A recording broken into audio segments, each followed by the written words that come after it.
Have you ever wondered why some people seem to naturally grab someone's attention while others get overlooked? The truth is, it's not really about looks or luck. It's about understanding and using connection techniques that truly spark interest. These aren't just ordinary compliments or cheesy pickup lines. They're methods that tap into what really grabs someone's curiosity. Today, I'm going to break it all down for you. Remember what Will Rogers once said? You never get a second chance to make a first impression. That first impression starts with how you interact. The key is knowing how to spark a sense of mystery, interest, and fun without trying too hard. When you use the right approach, you'll leave a strong impression that stays in their mind long after the conversation is over. So if you're ready to step up your game, stick around. I'm about to share some of the most powerful connection techniques that people can't resist. These strategies will shift how you interact in every conversation. Step 1 is to welcome humor. Mark Twain, the famous writer and humorist, once said that nothing can stand against the power of laughter. Humor isn't just about making someone smile, it helps break down social walls in a way that compliments just can't. Humor shows confidence, cleverness, and a relaxed control in social situations, traits that people find very appealing. When you're trying to build a connection, making someone laugh is already half the job done. Step 2 is learning the art of playful teasing. Light teasing builds attraction early in the interaction. It's about playfully challenging someone, showing you're not easily impressed by their charm. All of this is done with a gentle tone. The important thing is, it should never feel mean or rude. Think of it like jokingly pulling their leg. This kind of teasing shows you're confident, and it creates a special chemistry that many people find hard to copy. Fine. Stay away from the usual compliments. Take a second to think. When you talk to someone new, do you fall back on tired phrases like, "You're really pretty," or "You have a nice smile"? Most people do, especially when they're nervous. But the truth is, those lines don't leave much impact. They've heard them all before. What people really want is someone who makes them feel seen, not just admired. When you go beyond surface-level compliments, you send a subtle message that your standards are higher and they need to bring more than just looks to win your attention. That's what makes this method stand out. Try creating a memorable vibe. Picture this. You flash a small grin and say, "You know, I don't think you and I would ever work out." You're not turning them down, you're creating a playful moment. This type of light teasing makes you different. It evens the playing field, so it's not about one person chasing the other, but both people enjoying a shared moment. You're fully involved in the interaction, while most others are nervous or overly careful with their words. You're creating a vibe that feels light, easy, and a bit flirtatious. And here's the important part. You're showing them that you're confident enough to have fun without putting them above yourself. You're letting them know that you see them as equal, not someone to worship. But be careful. If you tease too much, it can send the wrong message and come off as annoying. If you push it too far, they might think you're just playing around or not interested. That's not what you want. But when you balance teasing with genuine interests, you become someone they can't stop thinking about. Why does it work so well? Because teasing, when done right, creates a fun kind of tension. You show interest, then step back just enough to keep them curious. Now they're asking themselves, do they like me, or are they just joking around? That's what draws them in. They want to figure you out, and the more they wonder about you, the more emotionally connected they become. Let's talk about how laughter builds trust. Here's something most people miss. The one who can make someone laugh even when they're feeling low is someone they're more likely to trust. Why? Because it shows emotional awareness and strength, traits that really stand out. When times are tough, people feel safe with someone they can trust. And trust, especially during vulnerable moments, creates deep emotional bonds. So lean into humor and real connection. You'll be surprised how much it changes your conversations. Now let's talk about mirroring. Body language is incredibly powerful, and mirroring is like a secret trick that helps you connect without saying a word. Imagine you're having a conversation and without thinking about it, you and the other person are leaning in at the same time. Your body language starts to match like a quiet little dance. That's the beauty of mirroring. It's not just copying. It's about creating a silent connection that feels almost magical. When it's done smoothly, mirroring can become one of your strongest tools in social situations. Imagine this. You're talking with someone, they lean in, and you find yourself doing the same. Suddenly, you feel drawn to each other. There's this subtle exchange of energy that builds connection. Isn't that kind of amazing? Oprah Winfrey once said, "If you want to connect, lean in." And she was right. Leaning in shows you're present, and it helps spark that deep, natural connection we all want. Add a small head tilt with steady eye contact. It may seem like a tiny thing, but it says so much. It shows that you're really there, paying attention, and genuinely interested. The beauty of this is in how simple it is, yet it has a powerful effect. Just be aware that if you glance around the room or stare over someone's head, it sends the opposite message. It makes them feel like you're not really interested. Scientists have studied this, even using slow-motion video to capture micro-movements between close friends or couples. They found these small signals, quick nods, finger twitches, little expressions, help our brains feel closer to others, even if we're not totally aware of it. It's like our mind is saying, "This person understands me." And honestly, isn't that what everyone's looking for? So why not try it? Next time you're in a conversation, mirror just a little. When they lean in, you lean too.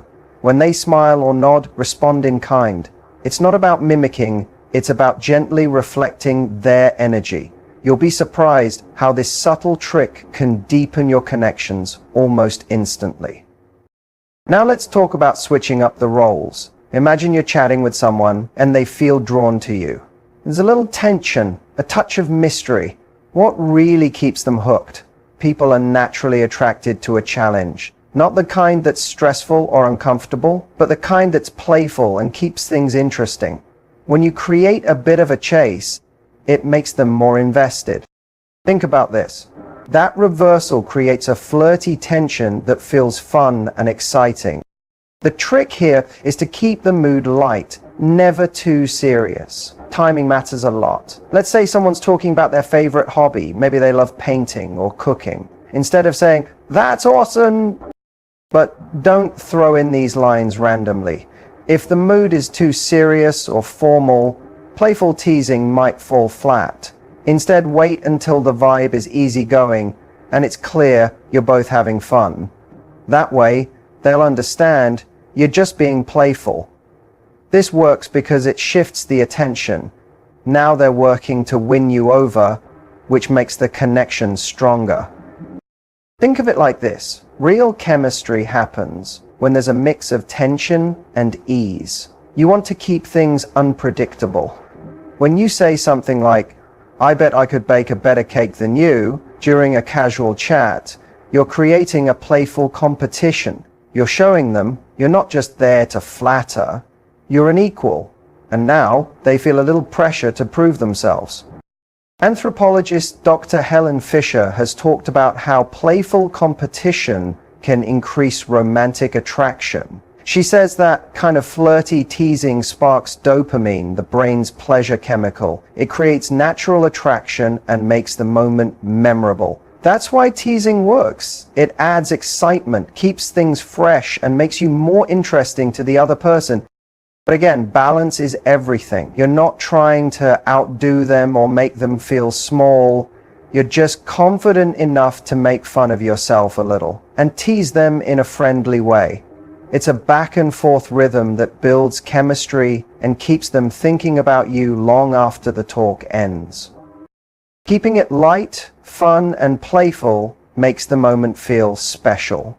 So what will you do next time someone talks about something they love? Will you just nod and agree? Or will you throw in a cheeky challenge to keep things exciting? How will you mix a little tension with fun to build that spark?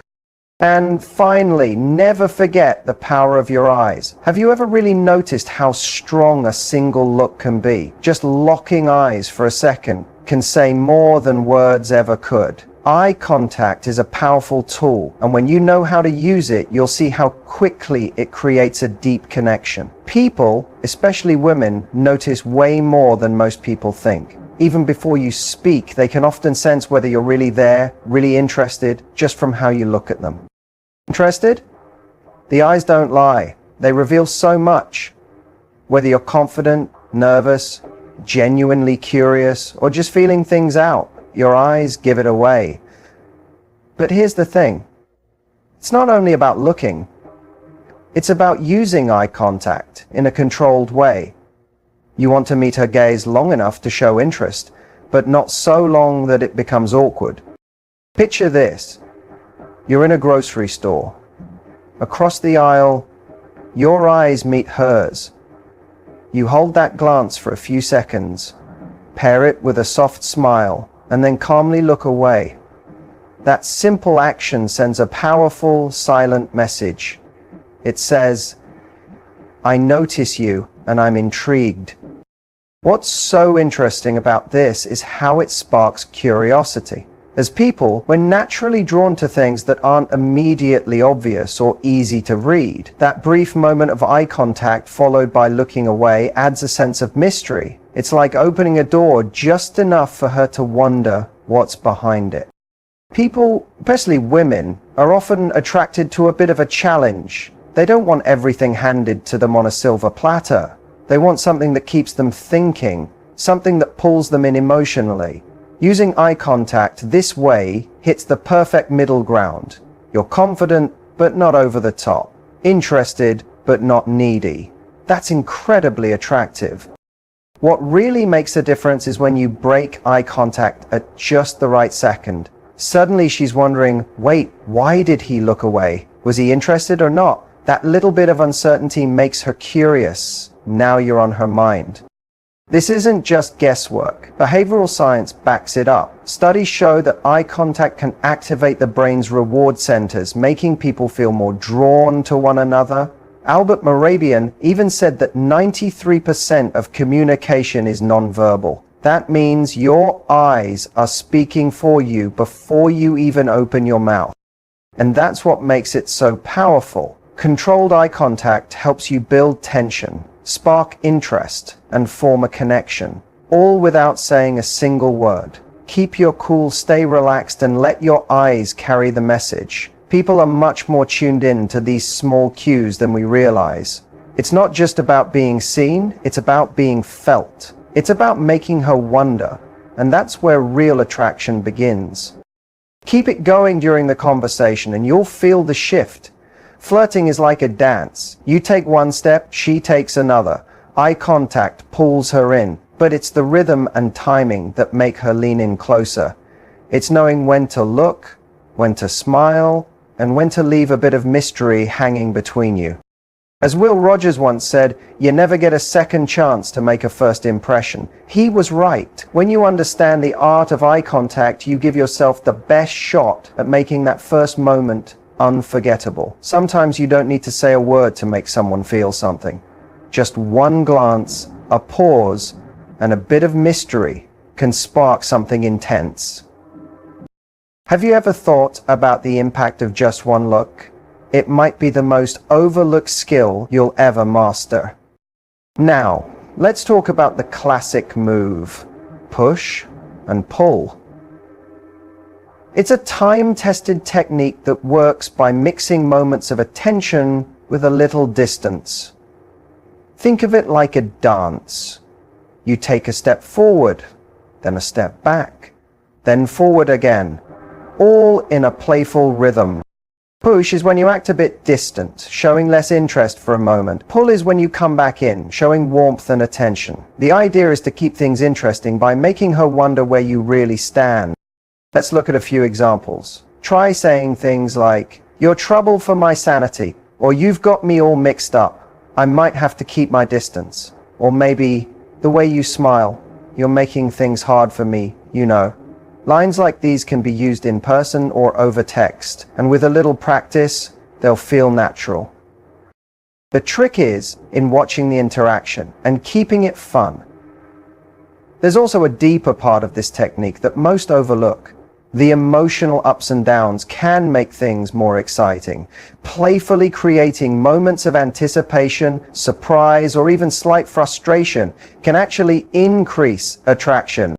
When someone feels a mix of emotions, it triggers dopamine, the same chemical that lights up our brain during thrilling experiences. Women especially respond well to this kind of unpredictability because it keeps things emotionally engaging. You can get good at using emotional push and pull, where you bring her closer and then gently pull back. You create a connection that's difficult to forget. Let's say she feels like your interest is at a 6 out of 10. You tease her a little, pull back, and then raise that feeling to an 8 or 9 later on. It's all about managing emotional highs and lows.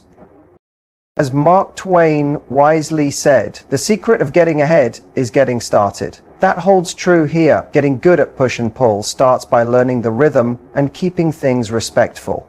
Always keep it playful, positive, and never overdo it. Push too hard, and you risk seeming uninterested. The strength of push and pull lies in the emotional effect it creates. It's not about playing mind games. It's about keeping things lively and emotionally charged. So, next time you're talking to someone you're attracted to, think about how you can bring a little push-pull into the mix. Give her a gentle push, then pull her back in with warmth and charm. Now here's another one. Create a moment, then step away. Ever notice how the best shows end right at the cliffhanger? They leave you wanting more. You can use that same trick in conversation. When things are going really well, she's laughing, smiling, the chemistry is strong. That's when you exit. Don't wait until things slow down.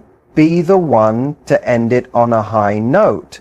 Say something like, "I wish I could keep talking, but I've got something to take care of. Let's continue this later." You're not shutting things down, you're leaving her hanging just a little. Enough to get her curious about what might happen next. This method works because people are drawn to what they can't completely have right away. Anticipation is powerful. It fires up the brain's pleasure system and makes her look forward to seeing you again. You're creating suspense, and suspense is magnetic. By guiding how the moment ends, you leave her thinking about you long after the conversation is over. She'll remember how she felt and want to feel it again. As the old saying goes, always leave them wanting more. Let's not forget the power of a simple touch. Have you ever thought about how much a light touch can say? Our brains are wired to read meaning in every type of touch. Whether it's anger, affection, fear, or comfort, we can often pick up the message with just a small physical gesture. Studies show we understand the meaning behind touch with about 83% accuracy. So, what are you saying when you touch someone? Is it a light tap, a firm handshake, or a gentle brush? When it comes to attraction, touch can say a lot more than words. There's something called the 5-15 rule. It means try to touch the other person 5 times during a 15-minute interaction. Nothing big, just a playful bump, a brief touch during a handshake, or a quick pat on the arm. When done naturally, even a soft touch can deepen the connection. Let's go even further. There are 3 H areas that often build closeness. Hands, hips, and head. Imagine laughing at a joke and briefly brushing her hand. That little contact builds warmth. Or if you're walking through a crowd, a gentle hand on her back as you guide her through. It shows care without saying a word. And then there's the head. A light touch on the shoulder or a playful tap can make things feel more personal. Next time you're in a moment like that, think, what kind of message am I sending through my touch? Could a small gesture shift the entire mood? Mastering this skill is all about being subtle. Sometimes the smallest action has the biggest emotional impact. When it all comes together, eye contact, push and pull, timing your exit, and thoughtful touch, it's not about tricks. It's about real connection, confidence, and knowing how people respond emotionally. When you use these tools with respect and authenticity, you don't just attract someone, you build something meaningful. And never forget, your greatest strength is being real. That's what leaves a lasting impression. If you found these ideas helpful, please consider supporting the channel. Like the video, subscribe, leave a comment, and turn on the notification bell for more. Thanks for watching, and see you in the next one.